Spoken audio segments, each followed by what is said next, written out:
बिस्मिल्लाहिर्रहमानिर्रहीम। अस्सलाम वालेकुम नाज़रीन, मैं हूं साकिब बशीर। 3-4 बड़े अहम मौज़ूआत हैं और इनका ताल्लुक़ है सुप्रीम कोर्ट ऑफ पाकिस्तान के साथ। याया अफरीदी जो नए चीफ जस्टिस ऑफ पाकिस्तान बन चुके हैं, उन्होंने एक 2 रोज़ हुए हैं। इस 2 रोज़ के दरमियान बड़े अहम इक़दामात किए हैं, बड़े अहम फ़ैसले किए हैं। एक तो जो मुलाजमीन हैं वहाँ रजिस्ट्रार ऑफिस और दीगर जो लोग हैं वहाँ से उन्होंने जो सुप्रीम कोर्ट का जो अमला है उनसे गुफ्तगू भी की है। उसमें क्या कहा है उस पर बात करेंगे, और इसके अलावा हम बात करेंगे कि हुकूमत के लिए कौन सा पॉइंट सरप्राइज था और 4 बड़े फैसले क्या किए गए हैं जस्टिस याया अफरीदी, उनके असरात क्या होंगे और आइंदा 48 घंटे क्यों अहम है।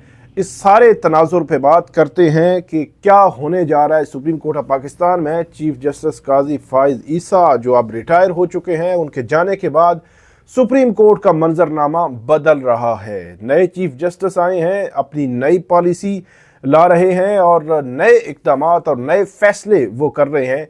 इस सारे तनाजुर पे बात करते हैं। आप हमारे साथ रहिएगा। हमारा यूट्यूब चैनल सब्सक्राइब कर लें, बेल आइकन का बटन प्रेस कर लें ताकि जब भी हम कोई वीडियो अपलोड करें तो फ़ौरन उसका लिंक आपको मिल जाया करे। आज है 27 अक्टूबर, इतवार का दिन है और दिन तकरीबन 11 बजे हैं। हम बात करेंगे सुप्रीम कोर्ट ऑफ पाकिस्तान में नए आने वाले चीफ जस्टिस याया अफरीदी, उनके इक़दामात से मुतल्लिक।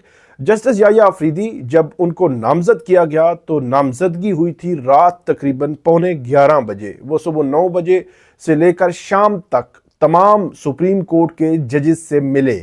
वो जो रजिस्ट्रार ऑफिस का जो स्टाफ था उनको ब्रीफिंग्स के लिए कहा गया, उनको कहा गया कि प्रेजेंटेशन दें। पहले दिन ही वो बड़े मुतहर्रिक नज़र आए थे और उसके बाद जब उनकी हलफ बर्दारी की तकरीब हुई, कल हलफ बर्दारी हो चुकी और ऐवान सदर से हलफ बर्दारी के बाद उन्होंने बड़े ही अहम फैसले किए। एक तो जस्टिस याया अफरीदी, उनकी जानिब से जो मुलाजमीन है, ये अमला है, जो अदालती अमला है, उनसे जो बात की गई वो बड़ी कैटेगोरिकली, ख़ासतौर पर रजिस्ट्रार ऑफिस की जो ब्रीफिंग थी, जो मुतलका ब्रांचेस है सुप्रीम कोर्ट की, उनकी ब्रीफिंग भी जो है वो उन्होंने ली और उनकी जानिब से बड़ा क्लियर जो है वो मैसेज दिया गया कि आप रजिस्ट्रार ऑफिस में जो भी मामलात हों आपके, आप रजिस्ट्रार से रब्ता करेंगे, मेरे डायरेक्ट चैम्बर में आने की ज़रूरत नहीं है। अगर बिलफर्ज एक ख़ास मुद्दत तक काम ना हो, को मामला ना हो, इंटरनली बात कर रहे हैं सुप्रीम कोर्ट के, इंटरनली मुलाजमीन के मसाइल जो होते हैं उनके हवाले से, और फिक्सेशन के मामलात में भी उन्होंने बड़ी स्ट्रिक्ट पॉलिसी रखने का कहा है कि क्योंकि सुप्रीम कोर्ट हो, हाई कोर्ट हो, वहाँ पे केसेस की फिक्स करना, केसेस जो मुकर्रर होते हैं, मैं आम केसेस की बात कर रहा हूँ, उसमें भी बड़ी जो है वो उतार चढ़ाव होता है। तो इस तनाजुर में भी उन्हें बड़ी स्ट्रिक्ट पॉलिसी दी है रजिस्ट्रार ऑफिस को कि जो फिक्सेशन है उसमें मेरिट जो है वो वायलेट नहीं होना चाहिए, जो SOPs बने हुए हैं वो वायलेट नहीं होने चाहिए। अगर उसमें कोई जो है वो कमी होती है या उसमें कोई तब्दीली होती है तो उसको वो फिर कानून के मुताबिक जब देखेंगे। तो ये इंस्ट्रक्शंस इंटरनली जो चल रहा है, तो इंटरनली इसका मतलब ये हुआ कि इंटरनली उन्होंने पूरा सुप्रीम कोर्ट में चीफ जस्टिस का ऑफिस अब बाकायदा तौर संभाल लिया है और उसके तहत जितने भी इंतज़ामी मामलात हैं उनको भी संभाल लिया है। इंतज़ामी तौर पर इंस्ट्रक्शन, हदायत भी दे दी हैं और अब काम जो है वो आगे बढ़ने जा रहा है। लेकिन चीफ जस्टिस काजी फाइज ईसा के बाद जस्टिस याया अफरीदी, उन्होंने आते ही पहला जो इकदाम किया, मेरा ख्याल में हुकूमत के लिए वो सरप्राइज़ हो सकता है, क्योंकि राना सनाउल्लाह कल कह रहे थे कि जस्टिस मंसूर अली शाह अगर आखिरी दिन जस्टिस याया अफरीदी की जो अलविदाई रेफरेंस था, अगर उस पर ख़त ना लिखते तो अच्छा होता। लेकिन जस्टिस याया अफरीदी ने जस्टिस मंसूर अली शाह, जिन्होंने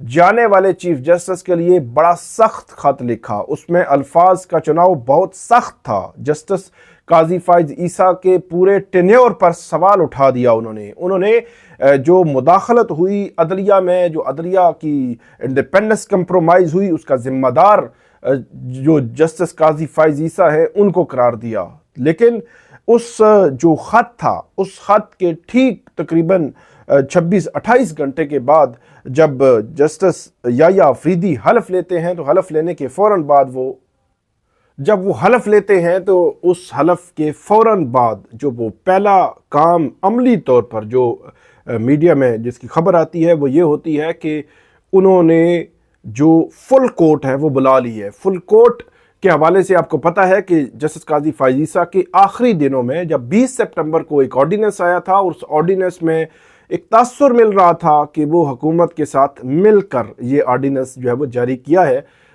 किया गया है या कराया गया है, और उसके बाद कमेटी में तब्दीली हुई और 63A का फैसला आ गया। इस ऑर्डिनेंस के बाद जस्टिस मंसूर अली शाह और जस्टिस मुनीब अख्तर ने खतूत लिखे थे कि फुल कोर्ट बुलाई जाए। तो पहला उनकी जानिब से जो तजवीज़ थी, जो मशवरा था वो और मुतालबा था, डिमांड थी कि फुल कोर्ट बुलाई जाए, और वो फुल कोर्ट जो है वो जस्टिस याह्या अफरीदी ने बुला ली। और इस फुल कोर्ट में क्या होगा, फुल कोर्ट में अहम जो मामलात हैं वो डिस्कस होंगे, लेकिन इस फुल कोर्ट के साथ साथ जो प्रैक्टिस एंड प्रोसीजर कमेटी है उस कमेटी को भी जस्टिस काजी फाइज ईसा ने तब्दील कर दिया था और उसमें जस्टिस अमीनुद्दीन खान को शामिल किया था। जस्टिस मंसूर अली शाह उस कमेटी में बैठे नहीं थे। फिर जस्टिस अमीनुद्दीन खान और चीफ जस्टिस काजी फाइज ईसा इकट्ठे मिलकर बेंचेस बनाते रहे। वन मैन शो जो है वो 20 सितंबर से 25 अक्टूबर तक चलता रहा। अब वन मैन शो उन्होंने ख़त्म किया जस्टिस याह्या अफरीदी ने। तो मैंने आपको बताया कि जो बड़ा सख्त ख़त था, उस ख़त लिखने के 26-28 घंटे के बाद ही जस्टिस याह्या अफरीदी ने जस्टिस मंसूर अली शाह को उस कमेटी में शामिल करके हुकूमत को बड़ा सरप्राइज़ दिया है। हुकूमत जो है वो कुछ और शायद सोच रही थी, लेकिन जस्टिस याह्या अफरीदी ने प्रैक्टिस एंड प्रोसीजर कमेटी में ना सिर्फ शामिल किया, मतलब उसका नोटिफिकेशन हुआ, जस्टिस मंसूर अली शाह के नाम के साथ सीनियर प्यूनी जज, सीनियर 3 जज सुप्रीम कोर्ट के साथ लिखा गया। जस्टिस मुनीब अख्तर उसमें शामिल हुए जिनको निकाल दिया गया था। ना सिर्फ शामिल किया बल्कि उस कमेटी का इजलास भी के थ्रू जो व्हाट्सएप जो ग्रुप्स बने होते हैं इंटरनली ग्रुप में या उनके साथ जो है वो एक कोऑर्डिनेशन करके कम्युनिकेशन के जरिए, तो वो जो है वो बेंचेस पहले भी बनते रहे हैं और अब भी बेंचेस जो है वो कल बना दिए गए। तो प्रैक्टिस एंड प्रोसीजर कमेटी के तहत वो बेंचेस जो है वो कल भी बना दिए गए। जैसा याह्या अफरीदी की जानिब से उनके बाकायदा नोटिफिकेशन जो है वो रोस्टर बाकायदा जारी हो गया। तो जो हुकूमत के लिए सरप्राइज वो प्रैक्टिस एंड प्रोसीजर कमेटी में जस्टिस मंसूर अली शाह और जस्टिस मुनीब अख्तर की, खास तौर पर जस्टिस मुनीब अख्तर की वापसी, हुकूमत कुछ और सोच रही थी और कुछ और सोच रही है कि वो प्रैक्टिस एंड प्रोसीजर कमेटी में 3 की बजाय 5 जजेस कर दिए जाएं ताकि सिचुएशन में कुछ तब्दीली हो। लेकिन ऐसे लगता है कि सिचुएशन वो तब्दील होती नजर नहीं आती। जस्टिस जमाल खान मंदोखेल और जस्टिस अमीनुद्दीन खान होंगे तो क्या हुकूमत को लगता है कि वो कुछ और सोचेंगे? जस्टिस अमीनुद्दीन खान तो मुख्तलिफ हो सकते हैं, लेकिन मेरा ख्याल ये है कि जस्टिस जमाल खान मंदोखेल शायद मुख्तलिफ नहीं सोचेंगे, ऐसे जो है वो लग रहा है। तो इसलिए अब जो है वो जस्टिस याह्या अफरीदी बहुत ज़्यादा तब्दीलियाँ ला रहे हैं। फुल कोर्ट होगी कल, क्योंकि इस हवाले से 48 घंटे में इसलिए आम है कि कल जो है वो सेकंड टाइम ये फुल कोर्ट होगी। फुल कोर्ट जो इंतज़ामी साइड पे फुल कोर्ट है, इसमें एक तो प्रैक्टिस एंड प्रोसीजर एक्ट की जो कमेटी है इसका मामला डिस्कस होगा कि इसमें जो ऑर्डिनेंस आया है क्या इंटरनली जो हमारे उमूर हैं, सुप्रीम कोर्ट के इंटरनली इंतज़ामी उमूर हैं, क्या उसमें डायरेक्ट इस किस्म के ऑर्डिनेंस के जरिए या इस किस्म के जो लेजिस्लेशन के लिए डायरेक्ट सुप्रीम कोर्ट के इंटरनल अफेयर्स में पार्लियामान या एग्जेक्टिव जो है वो मुदाखलत कर सकता है। पहला मामला ये सामने आएगा। फिर दूसरा मामला ये आएगा कि जो मखसूस रिश्तों के केस का फैसला था उस पर अमल दरामद नहीं हुआ। अगर सुप्रीम कोर्ट के फैसलों पर अमल दरामद नहीं होना तो फिर उसका करना क्या है? ये एक बड़ा अहम मामला है क्योंकि सुप्रीम कोर्ट के फैसले को इलेक्शन कमीशन इस वक्त तक रद्दी की टोकरी में डाल चुका है और उसने उस पर अमल नहीं किया और इलेक्शन कमीशन डटा हुआ है। इलेक्शन कमीशन ने, आप जो आईनी तरमीम से पहले भी ये इशारे मिल रहे थे, लेकिन इलेक्शन कमीशन रुका क्योंकि सुप्रीम कोर्ट से एक जो है वो एक वजाहती खत आया था जिसमें यह लिखा गया था कि माजी से इतलाक नहीं हो सकता किसी भी कानून का। तो अब मामला यह है कि कल इसके अलावा जो तकसीम जस्टिस काजी फाइज ईसा एक बड़ी तकसीम सुप्रीम कोर्ट में छोड़ कर गए हैं, वो तकसीम भी जो है वो डिस्कस हो सकती है कि उस तकसीम से आम लिटिगेंट्स जो आम साइलिन हैं उनको जो है वो नुकसान हो रहा है, उनके केसेस का नुकसान हो सकता है। तो उसको तकसीम को ख़त्म किया जाए, डिलीवर किया जाए। वो जो बात इख्तियारात की तकसीम की कि इदारों के दरमियान इख्तियारात की तकसीम का जो तसव्वुर है वो उस तसव्वुर को लागू किया जाए। ना हम जो है वो किसी के इख्तियारात में जाएंगे, किसी के दायरा कार में, और ना किसी को अपने दायरा कार में लाने देंगे, जो है वो उसकी इजाज़त देंगे। ये मेरा ख्याल में ये तय हो सकता है। तो फुल कोर्ट जो है वो बड़ी अहम है, फुल कोर्ट में बड़े अहम फैसले होने हैं। फुल कोर्ट अब डायरेक्शन देगी, मुस्तकबिल का तयन करेगी, जैसे याह्या अफरीदी जो है वो मुस्तकबिल में कैसे चलेंगे। इसके अलावा इसी के साथ साथ जो लाइव स्ट्रीमिंग बात की गई है कि जैसे याह्या अफरीदी अब लाइव स्ट्रीमिंग बेंच 1 की बजाय तमाम बेंचेस में लाइव स्ट्रीमिंग होगी, बराह रास्त जो है वो केसेस की समातें दिखाई जाएंगी।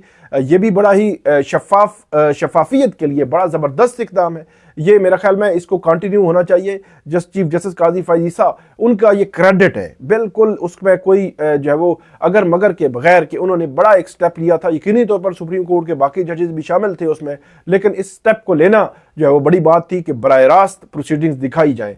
तो बराह रास्त प्रोसीडिंग दिखाने के हवाले से जैसा याह्या अफरीदी ने भी ये जो है वो कहा है कि बराह रास्त प्रोसीडिंग तमाम बेंचेस की दिखाई जाएंगी, तो ये एक ज़बरदस्त है। तमाम लोग खुद देखें, एनालिसिस करें, उसको जो है वो खुद जो है वो देखें कि वो किस तरफ जा रहे हैं केसेस, जजेस का तरीकाकार क्या है, किस तरह जजेस जो है वो हैंडल करते हैं केसेस को, किस तरह केसेस की प्रोसीडिंग्स होती हैं। ये सारी चीज़ें वो खुद जो है वो देखें और ख़ुद उस पर जो है वो राय भी दें, कोई इसमें हर्ज नहीं है। तो एक तो दूसरा मामला ये है, a full court practice and procedure committee, बराह रास्त प्रोसीडिंग्स और सुप्रीम जुडिशल काउंसिल का इजलास बुलाया गया है। ये वो काउंसिल है नाजरीन कि जिस काउंसिल में जो जजेस की मिसकंडक्ट के हवाले से जो कंप्लेंट्स होती हैं वो डिस्कस की जाती हैं। इस वक्त चीफ जस्टिस काजी फैज़ ईसा जो रिटायर हो चुके हैं, उनके खिलाफ election commission, chief election commissioner और इलेक्शन कमीशन के मेंबरान के खिलाफ, इसके अलावा सुप्रीम इस्लामाबाद हाई कोर्ट के जजेस chief justice Aamir Farooq, justice Mohsin Akhtar Kiyani, justice Babar Sattar, justice Tariq Mahmood Jahangiri, justice Arbab Mohammad Tahir, इनके खिलाफ कंप्लेंट जो है वो सुप्रीम जुडिशल काउंसिल में ज़ेर इल्तवा है। इसके अलावा मलक शहजाद अहमद खान, उनके खिलाफ सुप्रीम जुडिशल काउंसिल में कंप्लेंट जो है वो ज़ेर इल्तवा है। और भी कोई जजेस होंगे, लेकिन मेजर जो चंक है वो सुप्रीम इस्लामाबाद हाई कोर्ट के 6 जजेस को टारगेट करना था, वो जो है वो मेजर उसमें रखा गया है। तो ये इल्तवा है, लेकिन सुप्रीम जुडिशल काउंसिल को 6 जजेस ने मुदाखलत के हवाले से भी खत लिखा था कि मुदाखलत को रोका जाए। फिर इंसदादी दहशतगर्दी अदालत सरगोदा के जज ने भी मुदाखलत के हवाले से सवाल उठाया था। लाहौर हाई कोर्ट की फुल कोर्ट हुई थी, वहां से भी मुदाखलत के हवाले से सवाल उठा था कि अदलिया में मुदाखलत हो रही है। Sindh high court, Balochistan high court और जो खास तौर पर पेशावर हाई कोर्ट की जानिब से ये कहा गया था कि मुदाखलत के जो इस किस्म के शिकायत मौजूद हैं। तो एक तासुर उभरा कि जो जस्टिस याह्या अफरीदी हैं वो चीफ जस्टिस बने हैं, तो ये जस्टिस मंसूर अली शाह को माइनस करने के बाद एक तासुर गया कि 4000 जो जुडिशरी में जजेस हैं वो सुप्रीम कोर्ट के चीफ जस्टिस से लेकर सिविल जज तक, मजिस्ट्रेट तक, वो अब जो है वो वही चलेगा जो पावरफुल सर्कल्स चाहेंगे। जो वो चाहेंगे वो होगा, जो वो चाहेंगे नहीं होगा तो नहीं होगा। तो इसका एक तासुर जो है वो मजिस्ट्रेट, सिविल जज, सेशन जज, हाई कोर्ट जज, chief justice high court, supreme court जज और सुप्रीम कोर्ट के चीफ जस्टिस, इसका तासुर ये है कि शायद जो है वो अब अदलिया आज़ाद बिल्कुल भी नहीं है। अदलिया में मुदाखलत बढ़ेगी, अदलिया में इख्तियार जो कंट्रोल है वो बढ़ेगा। तो उसको भी ये जो है वो आप बादियों नज़र में अगर देखें तो सुप्रीम जुडिशल काउंसिल में जो 6 जजेस ने खत लिखा था कि इस पर राय दें कि कैसे मुदाखलत ख़त्म की जाए, कोई ज़ाब्ता इखलाक बनाया जाए। तो ये भी एक पॉसिबिलिटी मौजूद है कि इस फोरम से कोई ऐसा ज़ाब्ता इखलाक आ जाए जिससे कम से कम जिसमें जो रोका जा सके इस किस्म के इक़दाम को, कि आइंदा से एक और क्लियर मैसेज दिया जाए कि अदलिया, सिविल जज का तहफ़्फ़ुज़ भी किया जाएगा और मजिस्ट्रेट का भी, कि आज के बाद मुदाखलत हुई तो सख्त एक्शन होगा। ये एक जो है वो पूरी अदलिया की जानिब से, पूरी जुडिशरी की जानिब से ये एक पैगाम भी आ सकता है। जो 7-8 नवंबर को जो इजलास बुलाया गया है सुप्रीम जुडिशल काउंसिल का, अगरचे वो मिसकंडक्ट के हवाले से है तो, लेकिन उसमें जो ज़ाब्ता अखलाक है वो सुप्रीम जुडिशल काउंसिल बना सकती है। सुप्रीम जुडिशल काउंसिल में टॉप 3 जजेस justice Yahya Afridi, justice Munib, justice Mansoor 3 और justice Aamir Farooq 4, chief justice Islamabad high court और बलोचिस्तान हाई कोर्ट के हाशिम काकड़ जो है वो 5 जजेस जो है उसमें शामिल है। तो उसमें अब देखना है कि उसको कैसे जो है वो आगे चलता है। वो 8 नवंबर को इजलास है। आखिरी बात, 7 नवंबर को पूरे मुल्क भर की इंसदाद दहशतगर्दी की जो अदालतें हैं वो उनके जो जजेस हैं, एडमिनिस्ट्रेटिव जजेस हैं, उनसे रिपोर्ट्स बुलवा गई हैं। सबसे ज़बरदस्त इकदाम है, इसके 3 पहलू है। नंबर 1 पहलू जो है कि इंसदाद दहशतगर्दी अदालतों में कितने केसेस आए, कितने जो है वो डिस्पोज ऑफ हुए, कितने मौजूद हैं और किस बुनियाद पर इंसदाद दहशतगर्दी अदालतों में केसेस आ रहे हैं। मैं आपको बताता हूँ 90% से ज़ायद जो है वो केसेस ऐसे होते हैं जिनका इंसदाद दहशतगर्दी 780 है, मतलब दहशतगर्दी के साथ ताल्लुक नहीं होता लेकिन बना दिए जाते हैं।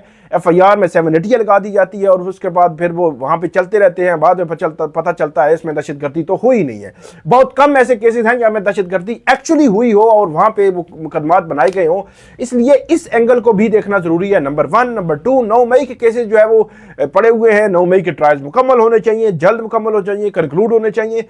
ये एक बड़ा मामला है। तीसरा, मुदाखलत। वो सरगोदा के जज जो है उन्होंने मुदाखलत का लिखा था, फिर लाहौर हाई कोर्ट से मामला रुका हुआ है, तो वो मामला भी देख सकती है। तो 3 चीजें हैं जो दहशतगर्दी अदालतों के हवाले से देख सकती है सुप्रीम जुडिशल काउंसिल।